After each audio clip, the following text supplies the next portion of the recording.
Hello friends, ओम श्री गणेशाय नमः।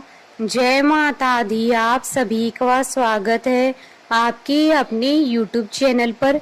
आप सभी को नवरात्रि की हार्दिक शुभकामनाएं।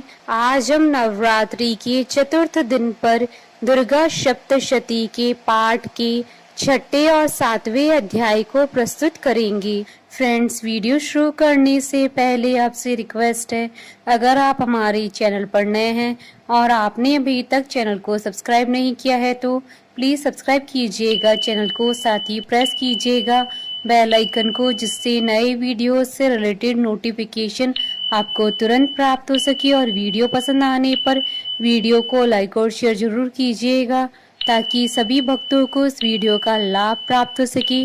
और कमेंट बॉक्स में जय माता दी जरूर लिखिएगा। या देवी सर्वभूतेषु शक्तिरूपेण संस्थिता नमस्तस्यै नमस्तस्यै नमस्तस्यै नमो नमः। छठा अध्याय प्रारंभ। धूम्रलोचन का वध। महर्षि मेधा ने कहा, देवी की बात सुनकर दूत क्रोध में भरा हुआ वहां से असुरेंद्र के पास पहुंचा और सारा वृतांत उसे कह सुनाया। दूत की बात सुन असुरेंद्र की क्रोध का पारावर न रहा और उसने अपने सेनापति धूम्रलोचन से कहा, धूम्रलोचन, तुम अपनी सेना सहित शीघ्र वहां जाओ और उस दुष्टा के केशों को पकड़कर उसे घसीटते हुए यहाँ ले आओ। यदि उसकी रक्षा के लिए कोई दूसरा खड़ा हो, चाहे वह देवता, यक्ष अथवा गंधर्व ही क्यों न हो, उसको तुम अवश्य मार डालना। महर्षि मेधा ने कहा। शुंभ के इस प्रकार आज्ञा देने पर धूम्रलोचन 60,000 राक्षसों की सेना को साथ लेकर वहां पहुंचा और देवी को देख ललकार कर कहने लगा, अरे तू अभी शुंभ और निशुंभ के पास चल। यदि तू प्रसन्नता पूर्वक मेरे साथ न चलेगी तो मैं तेरे केशों को पकड़ घसीटता हुआ तुझे ले चलूंगा। देवी बोली, असुरेंद्र का भेजा हुआ तेरे जैसा बलवान यदि बलपूर्वक मुझे ले जावेगा तो ऐसी दशा में मैं तुम्हारा कर ही क्या सकती हूँ। महर्षि मेधा ने कहा। ऐसा कहने पर धूम्रलोचन उसकी ओर लपका, किंतु देवी ने उसे अपनी हुंकार से ही भस्म कर डाला। यह देखकर असुर सेना क्रुद्ध होकर देवी की ओर बढ़ी, परंतु अंबिका ने उन पर तीखे बाणों, शक्तियों तथा फरसों की वर्षा आरंभ कर दी।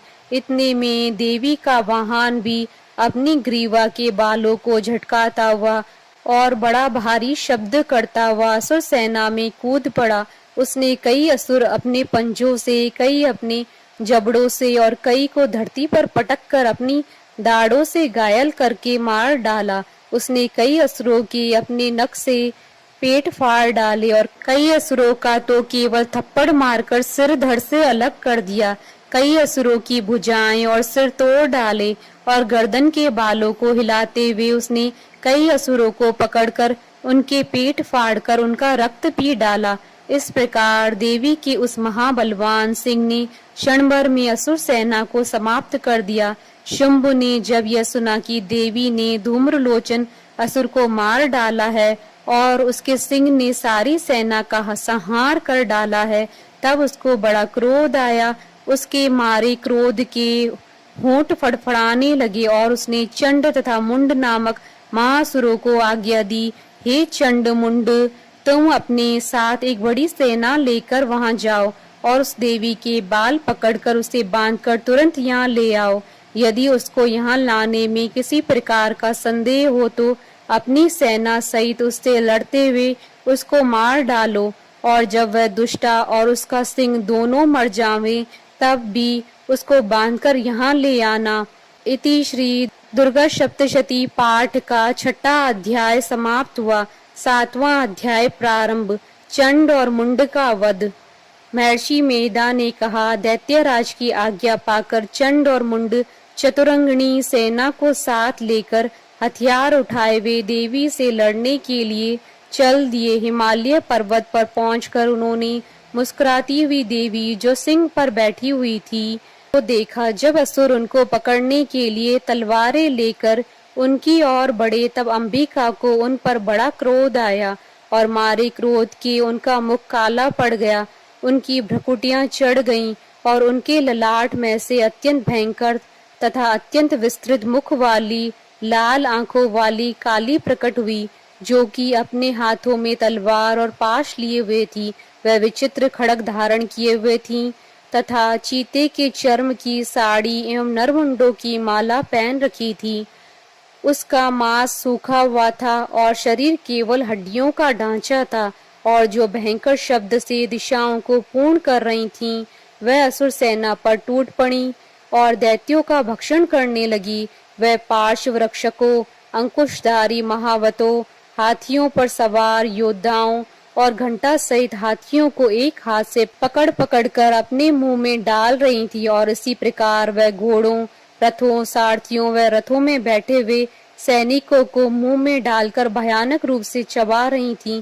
किसी के केश पकड़कर, किसी को पैरों से दबाकर और किसी दैत्य को छाती से मसलकर मार रही थीं। वह दैत्य के छोड़े हुए बड़े बड़े अस्त्रों को मुंह में पकड़कर और क्रोध में भरकर उनको दांतों में पीस रही थी।